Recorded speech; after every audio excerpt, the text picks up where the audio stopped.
Brent, hello. Hi. I have something to ask you. Okay. What do you think of when you hear the term technical debt? Okay, so one, I don't know what it is, but if I had to guess, it is technically debt. I don't know. Is it debt? It's kind of not the way we understand debt, but yes, it is a type of debt. Debt to me is like a financial term, right? So that's immediately where my mind goes is financial debt. But I'm trying to think through right now, what that would mean in technical terms. What would technical debt be?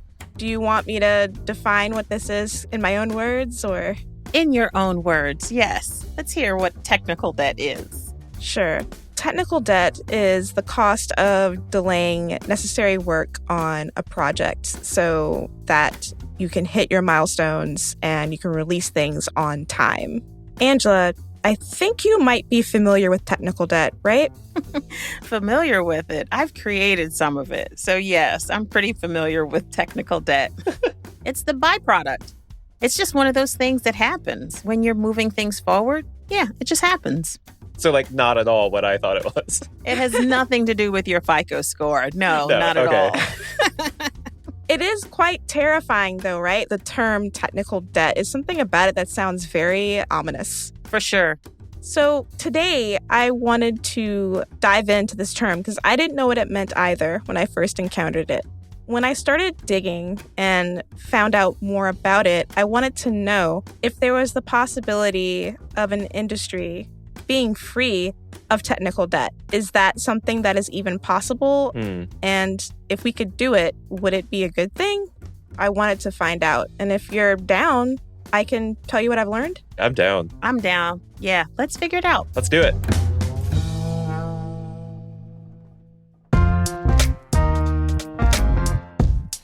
This is Compiler, an original podcast from Red Hat.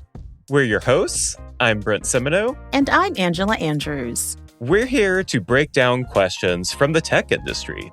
Big, small, and sometimes strange. Each episode, we go out in search of answers from Red Hatters and people they're connected to. Today's question, do we want a world without technical debt? Producer Kim Huang is here to help us out. All right, Kim, where do you want to start?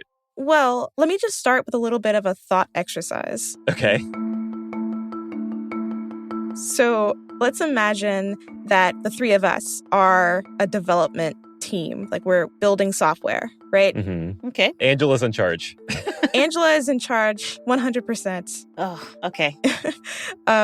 And we're getting around to, so this is after our initial release. So version 1.0 has gone out. And now we're getting together to figure out what to do next.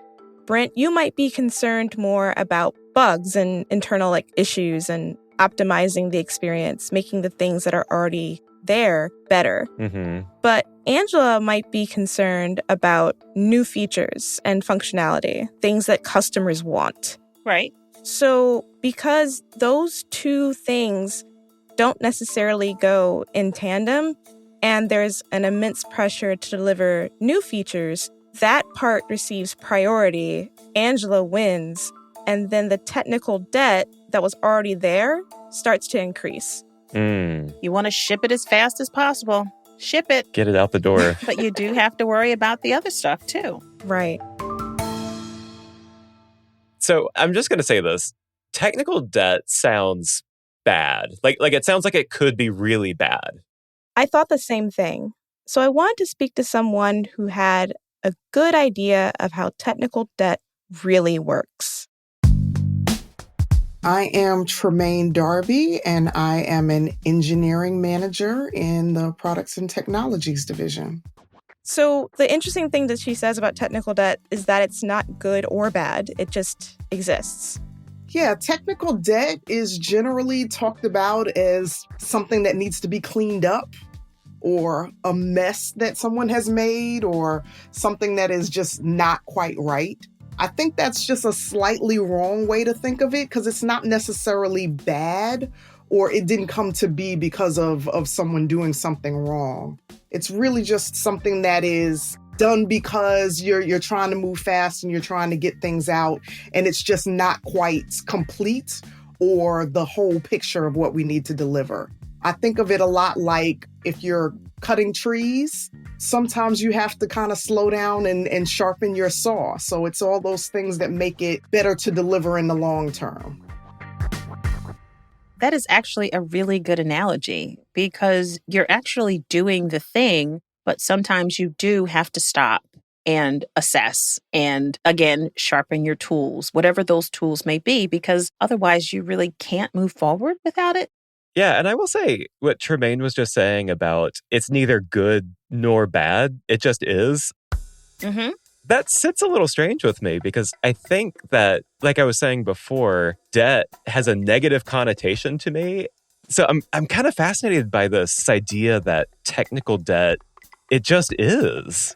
I mean, the choice of word itself kind of makes you want to cringe a little bit, right? Yeah. Because language matters. That word, it makes people feel a certain way. And especially if you don't know exactly what technical debt is, you're going to assume that it's something negative because that's what you liken it to. So fortunately or unfortunately, it's one of those things that exist. Yeah.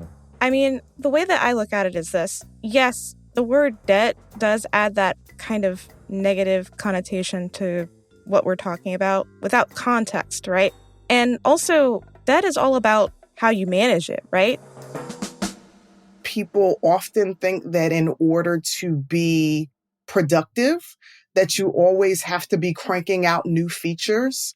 But I kind of go back to that cutting trees analogy, right? You'll be productive in the short term, but if you don't stop to sharpen that saw, your productivity is going to reduce over time. So it really is important to, address that gorilla in the room on a regular basis so you don't fall into the trap of having a dull saw, thus, in the long term, reducing your capability to actually be productive. What usually gets left out, and this is just one scenario where you're working on a project and you're trying to plan for it, you're trying to cross your T's and dot your I's, you're doing your testing, you're doing all of these things, and you're so concerned about moving this forward, this project forward, this sprint forward. What usually tends to fall behind is the small things that we don't really think about, like documentation, or how are we optimizing this, or how are we securing this? Those are not little things, but they kind of tend to fall down because you're really trying to move something forward.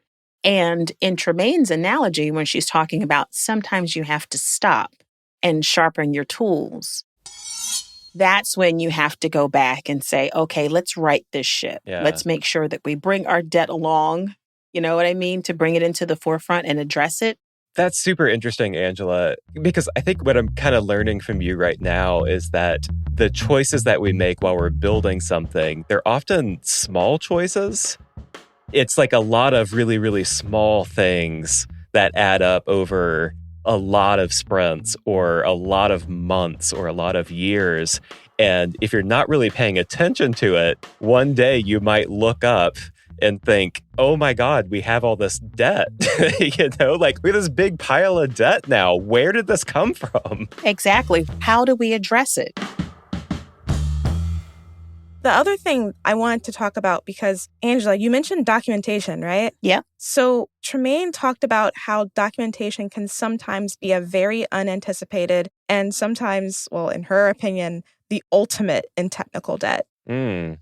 As soon as you produce a document, it's almost out of date as soon as you put it out, right? So anytime a bug's fix or an enhancement or, just any general change to software is not reflected in that documentation, it just diverges from what the as-built software is. But you can't really get around that. You just have to kind of stay in front of it. So again, as the end user who may need to rely on this documentation, what are you doing? Because it hasn't come along. It hasn't met you where you are. So you're not getting the value out of it because that debt exists and it's now starting to impact you as well. So, like, talking to Tremaine and Kim, what kind of struck you about that conversation? I was completely surprised. I didn't imagine that something called technical debt could just be a byproduct. I thought it was something that would be a little bit more, I don't know, nefarious. Yeah, I think, I came into this conversation with a lot of negative connotations of debt. Like, oh, we have this debt. Whose fault is this? Like, who do I point my finger at? I think that is a really interesting point. I mean, it is a part of doing business. So you don't have to assign it any feeling one way or the other because it's not going anywhere. It's just there. I feel like this is such a, I don't know what the word is, like a... Academic? Maybe. I was going to say, it's such a peaceful way of looking at the world. Like, it's neither good nor bad. It just is. It just exists. We don't have to assign a judgment to it or a label. If all things could be that way, right? Yeah, right? I spoke to another person who had a little bit more of a positive outlook on technical debt. Hi, I'm Sherrod Griffin, and I am the Director of AI Services at Red Hat. So I was really happy that he chose to talk to me. He was really interested in the subject of technical debt. I actually love this topic because a lot of times when you are kind of on the bleeding edge of things, you know that you're not going to have all of the answers for how technology needs to fit together. And in this case, what we do with AI and ML and machine learning, it's such a rapidly changing environment. It's inevitable that a huge chunk of our code base will have technical debt.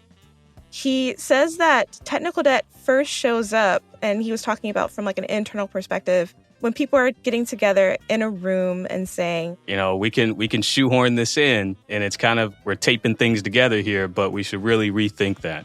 It's here that really the chief kind of driver in the software development process comes up again and again, and that's time. Yeah. There's never enough time. Never enough time. To fit in all of the work that needs to be done. So the technical debt, it kind of has to exist because there's timelines and there's deadlines to meet in trying to get things out to market. Yeah, like imagine what your timeline would look like if you had to address all of the innovation and all of the moving forward, and then you had to bring those other things along with you. Nothing would ever get done. One of the things that we always have to measure is how much is the technical debt impacting our ability to hit that timeline, hit getting code out the door. Do we want to make our deadline or clean up our code? Yeah, I think what I'm hearing from Sherrod and from you, Kim, is this fundamental tension between innovation and maintenance. Yeah. Is that right? Yeah. And the added dimension to that is competition. If customers aren't getting what they need with you, they're going to go to someone else that's going to give it to them. Yeah. And this image that Sherrod brings us of people in a room having a discussion about how to spend their time. I've been in these rooms before, and I think we all know what this feels like. There can be pressure from the rest of the business. There can be pressure to innovate, right? The allure of the new feature, the allure of producing something shiny is strong, right? There is a will toward newness. Mm-hmm. And it's really hard to focus on the maintenance, because that stuff is not as exciting.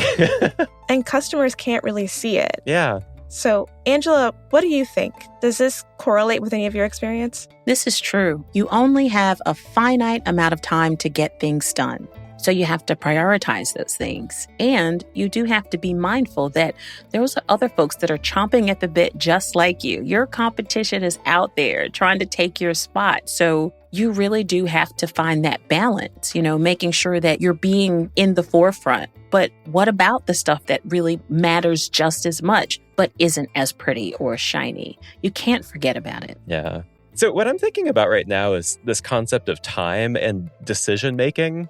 Like, as you're making a decision about and I'm going to be, really oversimplistic about this, but innovation and maintenance, it's not a binary choice, right? It's not we're going to do 100% innovation and 0% maintenance. There's a decision to make there, like how much time are we spending on something new and how much time are we spending sharpening our tools? That's a really good way of putting it. And I certainly hope that it's not 100% one or the other. I don't think that zero-sum development would work out very well in either direction. Yeah. But, those are hard decisions to make. I mean, I would guess. Is that right, Angela? Does that ring true to you? Yeah, so it really is a fact of life. Someone has to make the decision of what's important, how fast we're moving, what we're going to do, but you can't forget about the other stuff. So there has to be someone striking this balance and making sure that innovation happens, but you're handling the other stuff as well. Mm-hmm. I want to return us to today's question. Do we want a world without technical debt? What do you think, Kim? I don't think so. If there was no technical debt, then things would just stay in development for a long time and deadlines would be missed, things wouldn't launch, and customers would go without their needs being met. I guess the next question is, is it possible to have a world without technical debt? I think what we're learning is no, right? You know what? The more I think about it, the more I think that world can't exist. I mean, think of the times that we're living in. We're living in a world where products and services are shipping so much faster, and that innovation has a cost. So we're bound to have technical debt no matter what. It's just here to stay. Remember the days when it would take a year, 18 months for a project to come out and you would only ship maybe once a year or every 18 months? Well, think about the other 364 days. You were literally spending the rest of the year trying to fix and maintain and address bugs and tune and optimize. And then somewhere along the line, you'd have to do it all over again. I don't think that world exists. It sounds like, from what you were just saying, Angela, that we might even be looking at a world with more technical debt. And if there's no getting rid of it, I'm really wondering, how do we handle it? How do we manage technical debt? That's a good question, and I do not feel qualified to answer it. There's a lot of different approaches and opinions about technical debt out there. What I really want is to hear from the people that listen to this show. I think that's a really good idea, Kim. If you have dealt with technical debt, if you have experience with technical debt, we want to hear from you. Yeah, we really want this show to be a conversation. And so I would love to come back to this topic on a future episode and let you know what we have learned from all of you. So, okay, listeners, how do you handle technical debt? We want you guys to hit us up on Twitter and Instagram at Red Hat using the hashtag #CompilerPodcast. You can also hit me up on Twitter at Scooter Phoenix. I would love to have a discussion about this with you.